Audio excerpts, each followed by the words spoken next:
এই জোর কাটা হচ্ছে, এদিকে হচ্ছে চালের গুঁড়া পিঠার জন্য রেডি করে নিতেছে, লবণ দিয়া পানি দিয়ে মাখাইতেছে।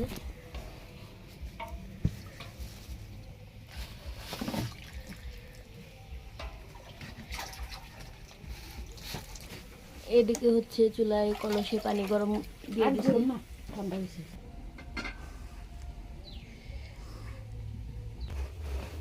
এই দেখুন এখানে পিঠার জন্য চাইলা নিয়ে হইতেছে, গুড়ি সুন্দর করে চালন দিয়ে চালা হইতেছে।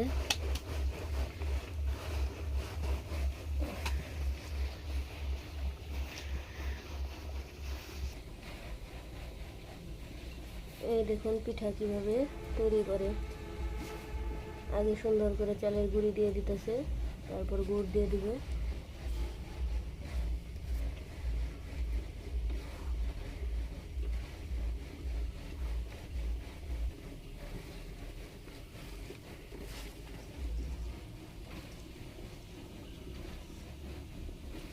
আবার গুড় দিয়ে গুঁড়ি দিয়ে দিতেছে।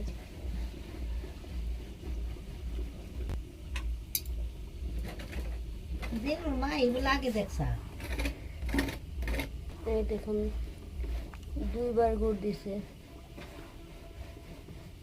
এর উপরে আবার গুঁড়ি দেওয়া হবে। পিঠা অনেক বড় সাইজের পিঠা। আমি তো কই বেড়ে নিস বাবা, পিঠা বড়টাই ভালো। আগে বড় বড় করে বানাইছে, খাইতে ভালো লাগছে। আদান আদান খামো তা এখনকার মানুষ তো খালি ছোট ছোট পিঠা বানায়, বড় পিঠা গুড় বেশি দেওয়া যায় না। বাবাটা বড়টাই গুড় দিলে খাইতে অনেক টেস্ট লাগে।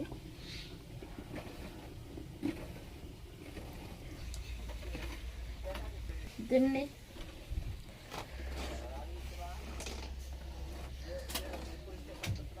হ্যাঁ পাস করছে। হ্যাঁ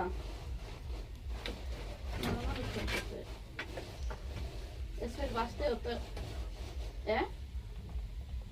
এসপের বাঁচতে হতো, ফেল করছে।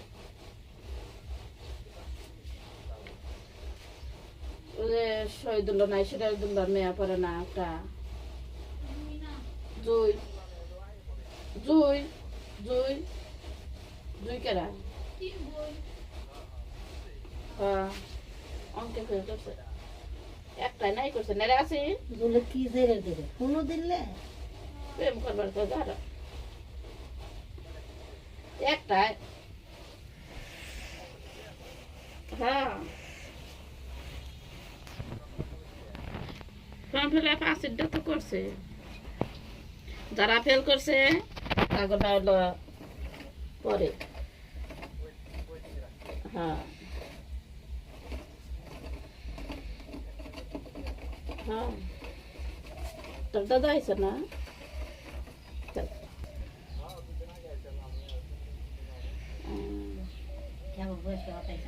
পিঠা একটা চুলাই হইতাছে, আবার এই যে বানাইতেছে।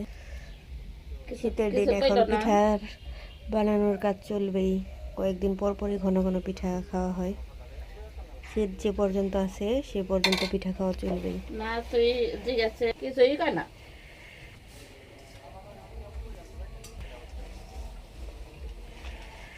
খাইবার দিলে তাহলে হেডা জোর।